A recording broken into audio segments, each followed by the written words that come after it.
Bonjour, merci Madame la Présidente, merci chers collègues. Si on m'avait dit il y a 6 mois que je me tiendrais devant les députés à l'Assemblée nationale au Palais Bourbon afin de présenter et défendre des dispositions de nature à lutter contre la vie chère dans nos pays des océans dits outre-mer, je ne l'aurais pas cru. Je me battais déjà tellement fort dans le milieu associatif, politique, je hurlais si fort mon indignation chaque semaine sur les plateaux, dans la rue. Je ne songeais à rien d'autre qu'à ce message à faire passer, à ces vies à soutenir, à ces emplois à préserver, à ces tristesses à penser, à cette faim à combler. Non, c'est vrai, je ne pensais pas que ce travail de terrain, d'accompagnement, d'éclairage politique m'aurait emmené ici au nom des Martiniquaises et des Martiniquais, bapep moins qu'à disot encore, merci pour confiance zot, moins péqué des civoisotes.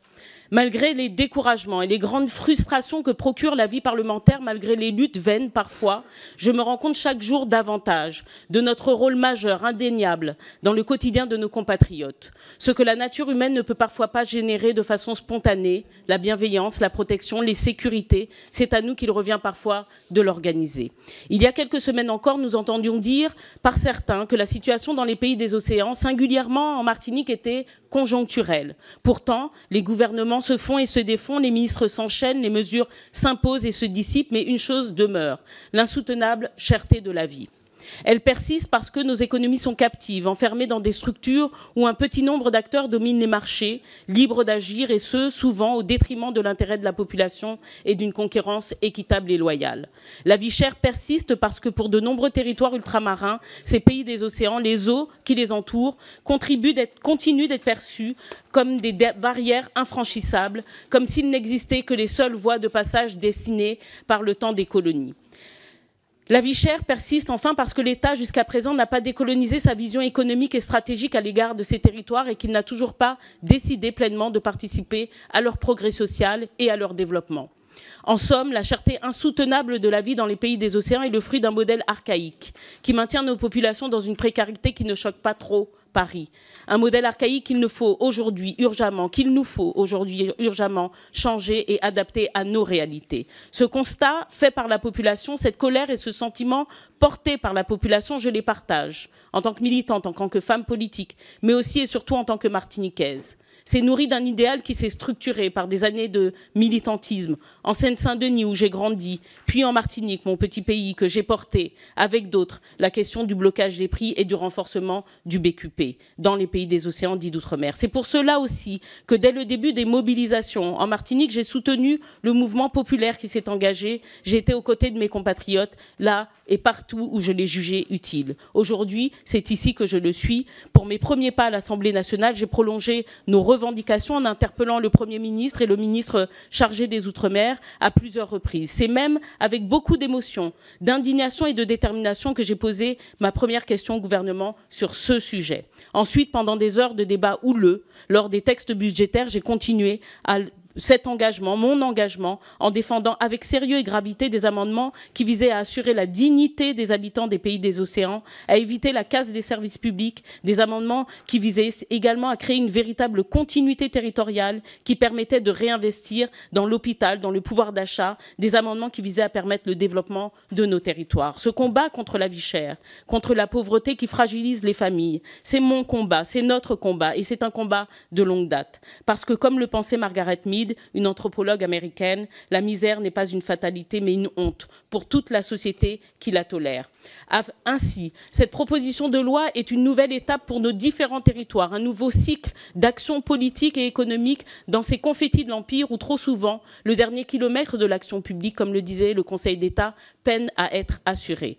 Pour que cette proposition de loi soit efficace, qu'elle soit effective, et je veux sincèrement remercier Alicia Cluzan, administratrice adjointe de l'Assemblée nationale, pour son accompagnement et son engagement qui nous ont permis dans ce délai restreint de mener et de construire plus d'une dizaine d'auditions avec des observatoires des prix, des marges et des revenus des pays des océans, des économistes, des acteurs de la grande distribution, les préfets, les autorités de la concurrence. Je vous dis merci pour votre sérieux et votre engagement. Merci beaucoup. Et à la suite de ces auditions pléthoriques et denses, il nous est apparu que le bouclier qualité-prix ne répondait pas aux besoins des ménages. Il nous est apparu que les OPMR étaient des outils d'information essentiels essentielle, mais inefficace en raison d'un manque de moyens humains et financiers. Il nous est également apparu que la dépense financière et logistique de ces organismes au sein des services préfectoraux limitait leur capacité d'action. Il nous est apparu aussi urgent de renforcer les outils de surveillance pour garantir une transparence plus accrue de la chaîne de valeur. Il nous est également apparu que dans nos territoires, aux réalités économiques complexes, il est urgent d'abaisser davantage les seuils pour les opérations de concentration. Ce travail, ces auditions et ces réflexions, je les ai voulues collectives, en y associant tous mes collègues de la délégation des Outre-mer et même au-delà, mes collègues de chaque territoire, parce que je suis de ceux et de celles qui pensent que c'est l'unité qui nous permet et qui nous permettra d'avancer. Les défis étant tellement grands, nos 2,8 millions de compatriotes ne méritent pas moins que cette unité au sein de l'Assemblée nationale. Une unité fraternelle, une unité de travail, une unité parce que nous ne pouvons nous permettre d'être dissipés, d'être enfermés dans des postures égocentriques. Nous devons continuer à travailler avec des solutions communes, même lorsque nous considérons que certains dispositifs ne vont pas assez loin. Et comme je le disais, cette proposition de loi est un nouvel acte, une nouvelle pierre posée à l'édifice. Elle s'inscrit dans une continuité historique qu'il est crucial de rappeler pour que chacune et chacun prenne conscience que la vie chère n'est pas conjoncturelle, mais qu'elle est bien structurelle mais qu'elle dit le nom d'un problème d'orientation économique plus profond. En 2009, 40 jours de grève dans un certain nombre de territoires, la Guadeloupe, la Martinique. En 2012, la portée de la loi de Victorin-Lurel qui instaurait le bouclier qualité-prix. En 2017, les accords dits pour la Guyane décollée. En 2023, la commission d'enquête sur la vie chère menée par Johnny Ajar. Je tiens à préciser que ces travaux, ces mesures ont souvent été issus de l'engagement du groupe socialiste qui ne rechigne jamais à présenter des propositions de loi pour nos territoires. Et je veux ici remercier l'ensemble de mes collègues pour leur soutien, leur considération et leur engagement contre la précarité, le sentiment d'injustice, d'exclusion et le déclassement de nos populations. Alors, ce texte ne répond évidemment pas à tout. Nous ne sommes pas dans la majorité, mais il s'inscrit dans la continuité des actions que chacun et chacune ont pu mener. Ce texte répond à une double exigence, celle de soulager immédiatement les ménages et celle de poser les bases d'un modèle économique plus équitable et plus durable.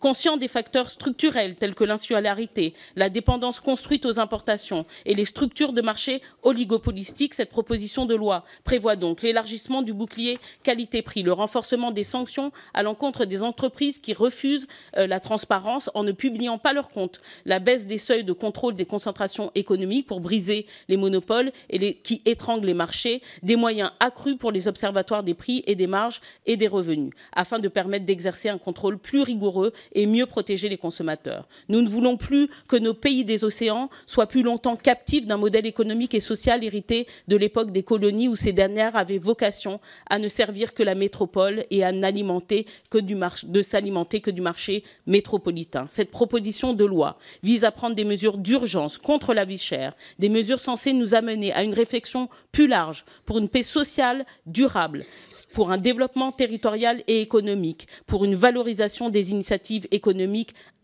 locales, pour assurer la capacité d'émancipation humaine, sociale des populations qui habitent ces territoires de la République. Merci.